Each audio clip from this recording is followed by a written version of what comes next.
Saudaraku, jangan berhenti membaca, teruskanlah sesaat. Lihatlah kondisi orang yang telah mendahuluimu dan petiklah pelajaran dari kondisi mereka. Sebab generasi penerusmu nantinya juga akan mengambil pelajaran dari kondisimu. Pada waktu menjelang maut, Abdurrahman bin Al-Aswad menangis. Ia pun ditanya. Ia pun menjawab, sangat disayangkan, kerjakan sholat dan puasa. Ia terus-terusan mengatakan itu hingga meninggal dunia. Engkau akan keluar dari dunia ini hanya dengan membawa kain kafan dan amal soleh. Engkau akan dibawa dalam balutan kain kafan, meninggalkan bangunan-bangunan istana dan rumah megah yang telah kau bangun. Di dalamnya tinggal orang-orang tercinta dan sahabat, para istri dan anak. Kini semua itu milikmu, tapi ketika engkau meninggal hanya ditemani kain kafan. Tidakkah engkau melihat bagaimana remehnya dunia ini dan babak akhirnya? Umar bin Al-Khattab pernah berkata pada putranya, sederhanakan sajalah kain kafanmu.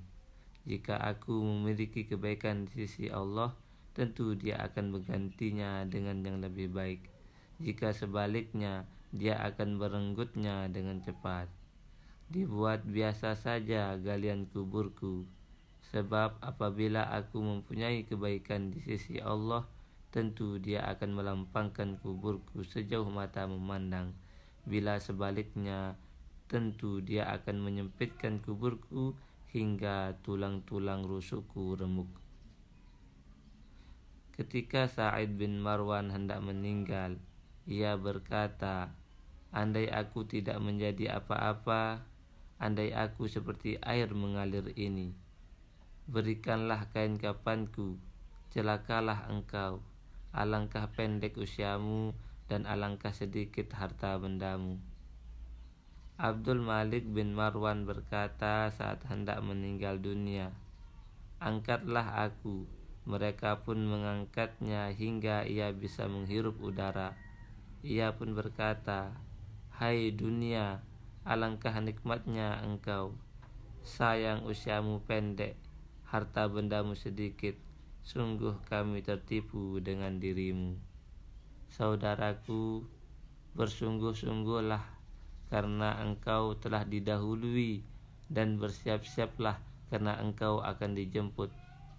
Lihatlah dengan hawa nafsu apa kau bergantung.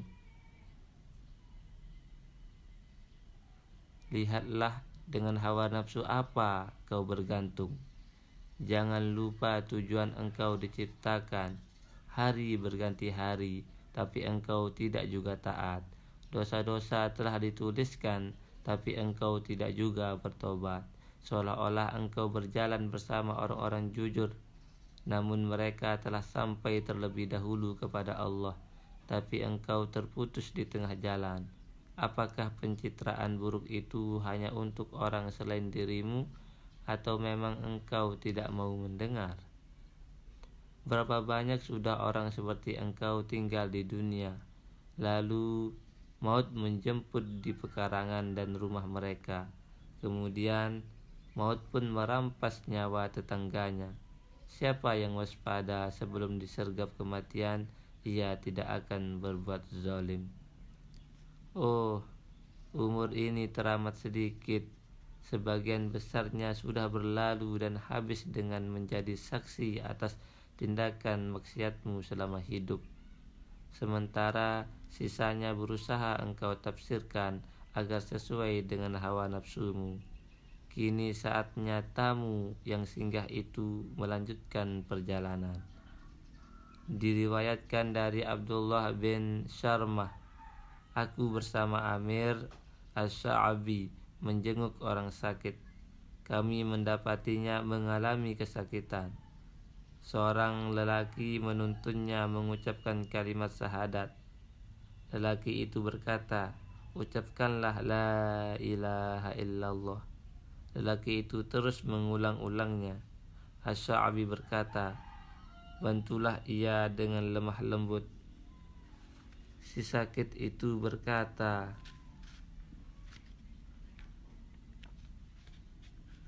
lan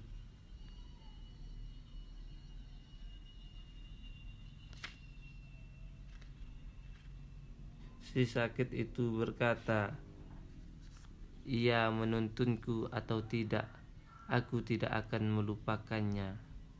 Si sakit itu pun membaca firman Allah yang artinya, dan Allah mewajibkan kepada mereka kalimat takwa, dan adalah mereka berhak dengan kalimat takwa itu dan patut memilikinya. Quran Surat Al-Fat ayat 26. Asy-Sya'bi berkata, segala puji bagi Allah yang telah menyelamatkan sahabat kita. Al-Ka'bin Hakim berkata, aku telah bersiap-siap menghadapi maut semenjak 30 tahun. Jika maut sudah datang menjemputku, aku tak ingin menunda-nundanya lagi.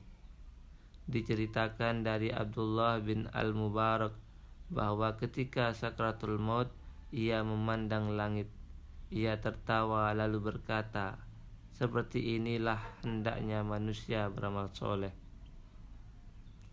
Sebagian orang soleh mengalami sakratul maut. Istrinya pun menangis. Apakah yang menyebabkanmu menangis? Tanya suaminya. Istrinya menjawab, aku menangisimu. Suaminya berkata, jika engkau hendak menangis, maka tangisilah dirimu sendiri. Sungguh aku sudah menangisi sakratul maut ini sejak 40 tahun yang lalu. Muhammad Al-Qasim berkata, aku menemui Ibnu Aslam 14 hari sebelum ia meninggal dunia di Naisabur. Ibnu Aslam berkata, hai Abu Abdullah, kemarilah. Aku akan memberi kabar gembira atas kebaikan yang telah Allah berikan kepada saudaramu. Kematian telah datang menjemputku. Allah telah memberi anugerah kepadaku. Aku tidak memiliki satu dirham pun yang bakal dihisap oleh Allah. Tutuplah pintu, jangan izinkan seorang pun masuk hingga aku meninggal dunia dan menguburkan kitab-kitabku. Ketahuilah saudaraku, aku juga pasti akan meninggalkan dunia fana ini tanpa meninggalkan warisan, selain pakaian, bulu dari kulit singa, wadah tempat wudhu, dan kitab-kitabku ini. Janganlah kalian membebani siapapun. Saat itu ia membawa ikatan berisi 30 dirham. Ibnu Aslam berkata, ini milik putraku, hadiah dari kerabatnya. Aku tidak tahu sesuatu pun yang lebih halal bagiku daripadanya, sebab Nabi Shallallahu Alaihi Wasallam pernah bersabda yang artinya, engkau dan harta bendamu adalah milik ayahmu.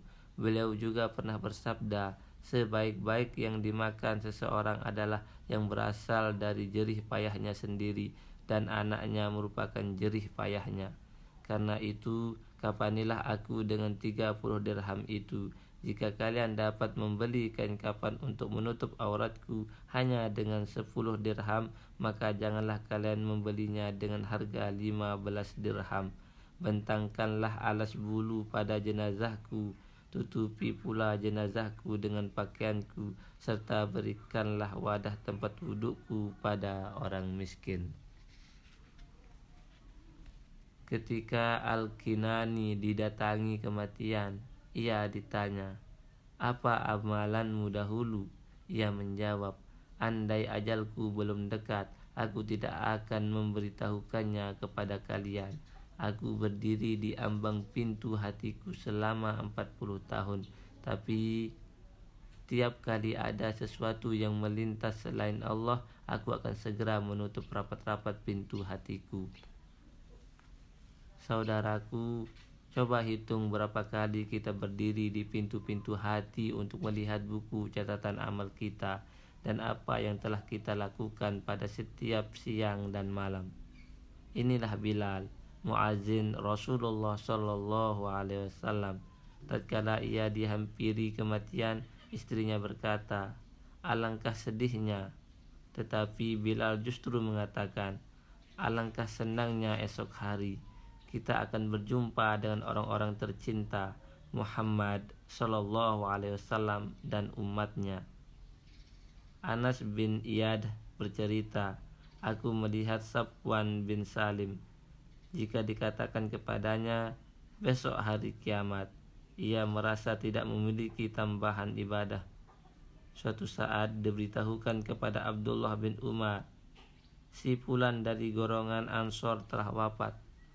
Abdullah berkata, semoga Allah merahmatinya. Mereka berkata, ia meninggalkan 100.000. Ia berkata, tapi uang itu tidak akan meninggalkannya. Bagaimana ia akan meninggalkannya?